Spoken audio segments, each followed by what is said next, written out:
I'm solving the problem of adulting. I mean, thankfully, I have to say, like, my family has been very supportive, and that is not something, especially Asian American families, not everyone can say that. Like, when I was in high school, my mom, we had a talk about what major I was going to choose, and I said, well, I think I'm going to do electrical engineering because maybe I could do like audio stuff, and then maybe I'll end up on the other side of the glass and I could be a performer. And she took that, like, she translated that in her mind and was like, is my daughter going to switch to music when she's just telling me she's doing engineering, but she's going to switch to a music major. And she like totally, she just went off on me and like basically threatened to disown me. And at the time I was really confused and didn't understand. But from her point of view, coming from a country where her family was quite poor and didn't have the privileges that I have in America, in a first world country, like they had to work really hard to get a degree and work their way up to live a comfortable life. And my mom's and dad's worst fears being immigrants to this country is that their children will be hungry, will not have a comfortable place to live.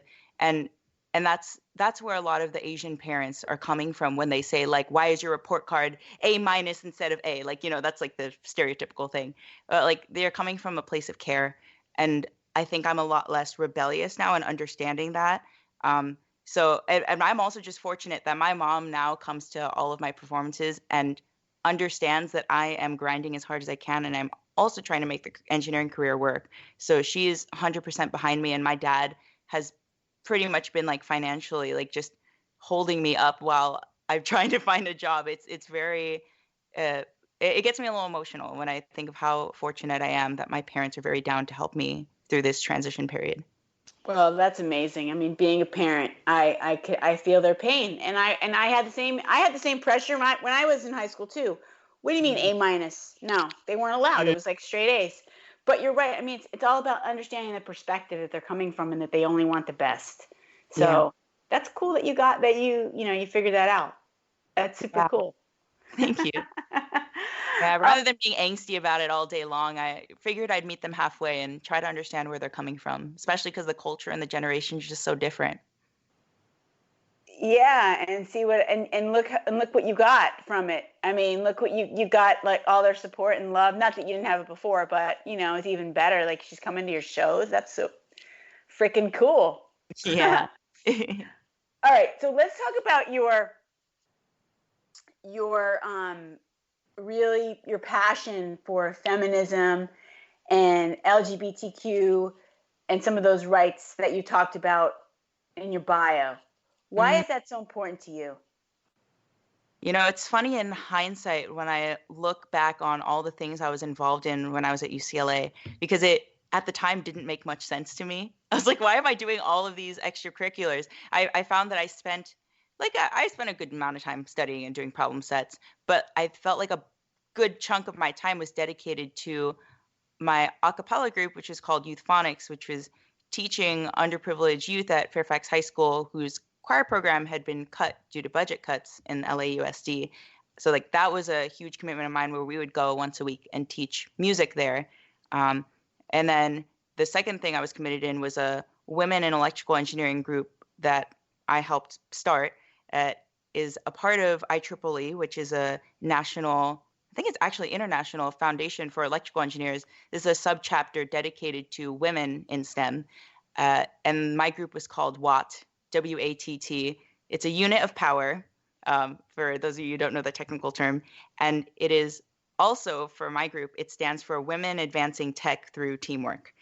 And through that group, we hosted a lot of workshops and different things to kind of bring in beginner engineers, people who didn't have a background in engineering going into college, and like easing them into the curriculum, getting like a mentorship program in there for people who I think, like, I was kind of an oddball in the engineering program because I wasn't like coding since I was 11 or like particularly technically minded, because I've always been a left and right brainer, somebody who thinks about things kind of in an outside of the box type way. Like, I don't just accept like this is the formula. I kind of like, wait, why? Like, I don't really get it. Like, couldn't we do this? Or like maybe we could add some colors like to my notes. I've always been that kind of like artsy engineer. So I wanted to take in the incoming students and make them feel welcome, even if they're from different minority backgrounds or didn't have the same resources in high school. So I was part of WATT and founded that and ran it for a few years.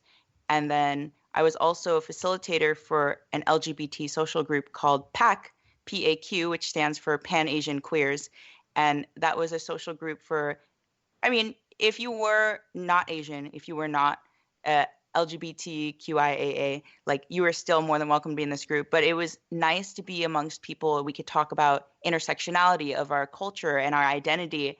And basically what that amounted to is we would watch RuPaul's Drag Race or Fresh Off the Boat and talk about and maybe whine about how our Asian parents were really hard to come out to, or I don't know if I should come out to them. Will they understand it? How do you say like I like girls in like, you know, whatever language. It was a nice safe space that we can meet up in once a week. So in hindsight, when I realized like all of these activities I was involved in are things that I find to be very important, like standing up for people whose socioeconomic backgrounds like are like really, and their resources are very limited. Also like spreading the joy of music, spreading awareness about the issues surrounding LGBTQ rights and like just how many of the youth are being bullied in schools these days. And also just trying to encourage women, especially in male dominated fields, to go after whatever they want to go after, because there's nothing like saying that they can't do just as well as men in their field. I could go on and on for hours about this with you. I absolutely, I am like so admiring and inspired by this work that you've done from the stem to the, I love the what, I love that. That is super powerful. The acapella. My son has a lot of friends in college that do acapella, and it's so much fun. Yeah. I need to introduce you to my son too. We have so much to talk about. We're gonna have to have you back for a second show, if that's okay with you. Oh yeah, I would love to. Yeah, and I know I want to explore some more of these ideas around sex positivity and some of these great forward-thinking conversations are really important to inspire people and talk about your music some more and stuff like that. We only have a limited amount of time tonight, so we're going to have to wrap it up. But I just really thank you for doing all this work. Oh, yeah, of course. Obviously, we're aligned in so many ways, so it's super cool. My son he was just in LA for the summer working for Sony Music. Oh, wow, that's awesome. Yeah, doing an internship. So, yeah, we're going to have to do that little networking thing. Yes, please.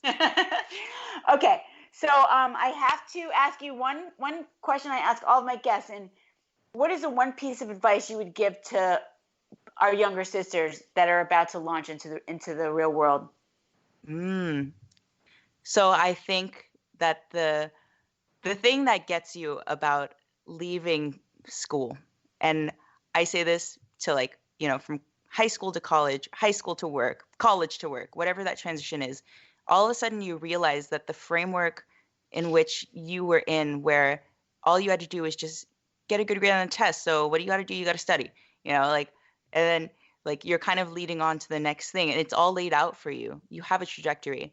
But like once you get into the quote real world, you realize not all of that's defined for you anymore, and you have to find your sense of purpose. What fulfills you?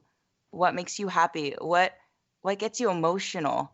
And really look inside of yourself. And this does not have to be something that happens like for over a few hours where you just think and think and think. Like it's really something that just starts to bubble up from inside of you and just permeates into your mind before you realize it. You just gotta keep listening to that voice inside of you until you're like, oh my gosh, it's been clear the whole time. I've been passionate about, I don't know, underwater basket weaving. Like who knows what's gonna come out of that. But if you keep listening to that voice, like it's never too late to switch gears. You're like, especially if you're a new grad, just because you majored in one thing doesn't mean that you can't get a master's in a different specialization or try a job in a different field or make a pivot. Because I think that life's more interesting when you give yourself a chance to see what's out there. Because worst case scenario, you go back to what you were doing, which is what you would have done anyways. So just give it a try. Take the leap of faith. Yep. Listen to Jackie, people. She did it. She's living proof. I'm living. You are. Thank you. And what's the best way for our listeners to connect with you? Yeah, and honestly, like especially because this is a platform for young like women especially to seek mentorship, like feel free to DM me, email me, whatever. If you have a quarter life crisis, a fifth life crisis, whatever, or just boys question, feel free to ask me. It's at JLY Music. So my stage name is July. It's my initials, JACLYN Lee YANGYUEN. So JLY Music on Instagram. Or you can feel free to email me at jlymusicofficial@gmail.com. Awesome. Thank you. Beautiful. I can't wait to re-listen to your music later on when I get off the air. I'm going to play it tonight. It fills my soul. It's beautiful. Thank you. Thank you so much, Jeannie. Oh, thanks for being with us. And I'm serious. We're going to have you back.